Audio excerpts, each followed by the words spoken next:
Friends, thank you for taking time to join me today. My friends, it was with great interest I continued reading Daniel Webster's speech, A Plea for Harmony and Peace, given on the Senate floor in 1850. In it he says, "Hear me for my cause," in which he pleads for the restoration of harmony of the Union. He cites recriminations and recriminations of the North and South in his speech. Listing the grievances of both, he makes note these supposed grievances alienates the minds of one portion of the country from the other, subduing the sense of fraternal connection between citizens, their patriotic love and mutual regard. This mimics 100% our time. His subject was fugitives from service who were fleeing one state to another. He was saying under constitutional law, any fugitive fleeing into another state was to be returned, but this was not the case. Fugitives were not being returned, and he goes on to say that in his judgment, under the law of the Constitution, the South is right and the North is wrong. He says, what right have they, meaning the North, in all their legislative capacity, to endeavor to get around the Constitution and embarrass the free exercise of the rights of others secured by the Constitution? He emphatically says, none at all. Then again, none at all. My friends, we are witnessing today a political anomaly of this in our current state of affairs. Not only with the presentation of national divorce by members of Congress, but the ignorance of addressing the escalating violence in the country by Washington. Now, what I found next, while reading, was striking for me. He goes on to say, they probably in the turmoil of the times have not stopped to consider what they followed was the current of thought and motives as the occasion arose, and neglected to investigate fully the real question and to consider their constitutional obligations, which are precisely the words which should have been upon the minds of those who participated in the overthrow of the government on January 6th. After this, he continues to make the case about slavery, secession, the split of the country, and emphatically makes the point that separation and secession could never happen without decimating the country. He finalizes his speech by saying, never did there devolve on any generation of men higher trust than now devolve upon us for the preservation of this Constitution and the harmony and peace of all who are destined to live under it. A stern word that can be applied to our time, for the current presentation of national divorce has been divulged upon the country with the intention of denying the unity and fraternal care of citizens one upon another, instigated by blind politicians and national news media outlets. Webster's speech was not taken well. The anti-slavery men of the North were dismayed at his oration. His supporting through compromise the Fugitive Slave Bill. Thus, Daniel Webster earned the nickname Ichabod. As an editor of the national era paper, John Seedier wrote the poem Ichabod about Webster, saying he felt betrayed by a man of such strong personality and intellectual power. Ichabod was in reference to 1 Samuel 4:21, which states, "And she named the child Ichabod, saying, the glory is departed from Israel." Ichabod, of course, being Webster. I present this to you today as our nation seems to be repeating history, yet without any personalities of character or intellectual power of those of Daniel Webster. No one is pleading for harmony and peace.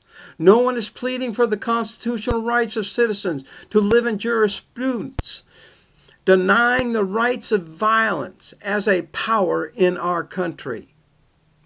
For truly is this not what we are experiencing today?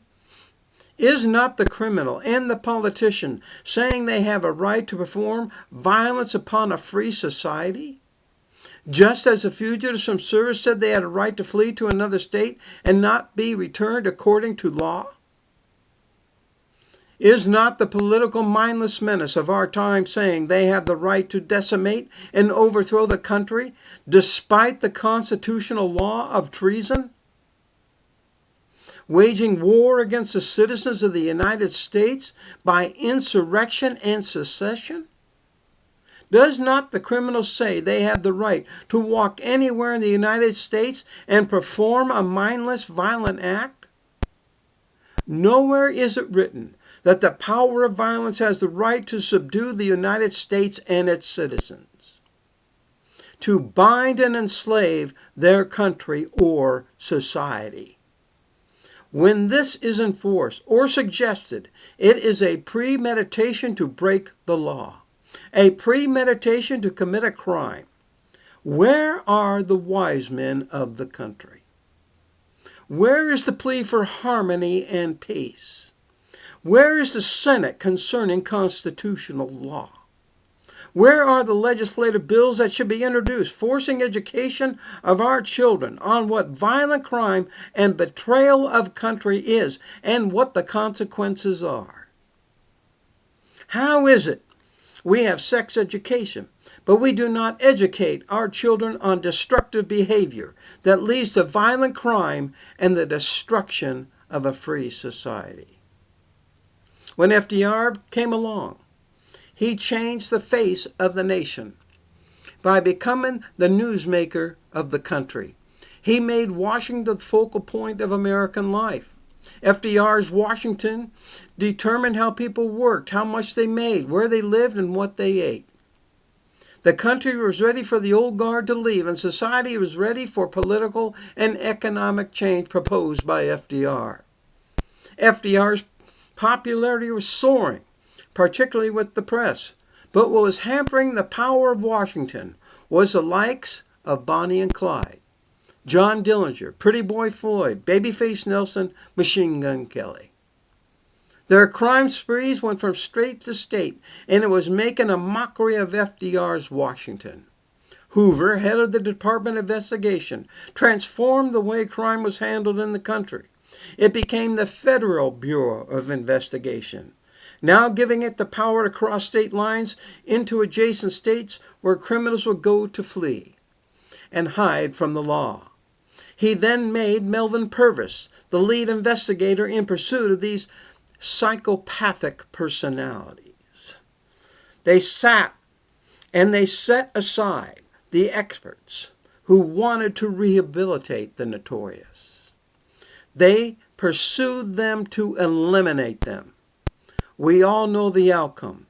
FDR made things happen. His pressure on Hoover drove him to end the violent crime sprees affecting the nation.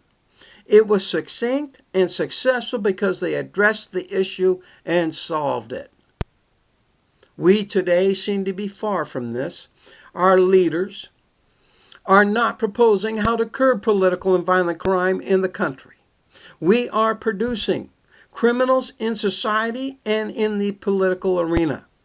We are not eliminating them or solving this menacing problem.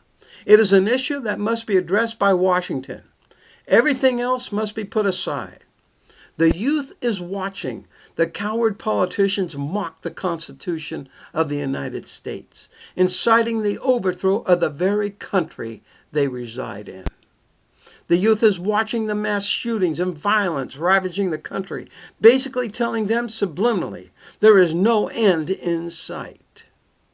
Yet not one politician has a concern. Fear is gripping the citizens of the country like never before. We are awarding the Pulitzer to ambitious politicians, suggesting secession through national divorce, those inciting Capitol riots, and to violent criminals. Someone wrote, "Here we go again concerning the Michigan University shootings." Then they continued to say, "No, it's not here we go again. It's another lunatic on the loose." They continued to write, when is America going to admit the freedom to do as one wills, without responsibility or value of life, will eventually produce a controlled state? How right they are. You cannot dissuade and reform the major criminals of violence. It has to be instilled in the mind and heart of the youth the destruction violence can bring to not only oneself, but society as a whole. Murdering people in broad daylight is a serious problem. Watching a politician incite a riot or overthrow of a country in broad daylight is a serious problem. The idea is to keep our youth out of prison and from becoming violent in nature. On top of this, perhaps there should be some restrictions upon the media who help encourage it. They unabashedly encourage our violent era. Freedom of expression is everyone's right, but it is meant to be freedom of expression with responsibility. The wise journalist Edward R. Murrow made it clear there must be responsibility with radio and television. He said TV and radio can not only be a tool to incite and encourage, but it can also do tremendous harm. If men of power become the dominant force expressing their one-sided view. Everyone is asking why the escalation of violence. Television just may play a part. How is it on every major channel we are watching murder mysteries? I invite you, one man wrote, to keep your eyes glued to the set until it signs off. I assure you that you will observe a vast wasteland. Then, he said also, when television is bad, there is nothing worse. Such men of character seem to be beyond our reach. In the meantime, there is no regulation upon any source of media power. If Washington waits to step in diplomatically and carries on the great American disease of waiting until disaster hits, like Pearl Harbor, 9/11, and the virus, what is to remain of America? If violence explodes in mass civil unrest in such a technological, violent, and nuclear age, where will we be? Where is the eagle to soar? Or is he to cower and shrink and fall to the ground? We need to address violence and political violence in this country boldly and solve it. Perhaps our nation is Ichabod, that the glory is departed from us. Some say it's a moral problem, some is spiritual, or just simply the problem exists because of the men who rule us. I do not think any would argue violence and political violence is a great moral problem facing the nation. It may be that the men who rule us do not care and simply do not want to be involved in the quagmire. They are not extraordinarily intelligent, and they sure seem to not be strong enough to fight it. My friends, I leave you with the words of Daniel Webster, who wrote, if we abide by the principle taught in the Bible, our country will go on prospering to prosper. But if we and our posterity neglect its instructions and authority, no man can tell how sudden a catastrophe may overwhelm us and bury us all in our glory in profound obscurity. Oh, my friends, that such men may preside with us. God bless you, and may this country return to harmony and peace.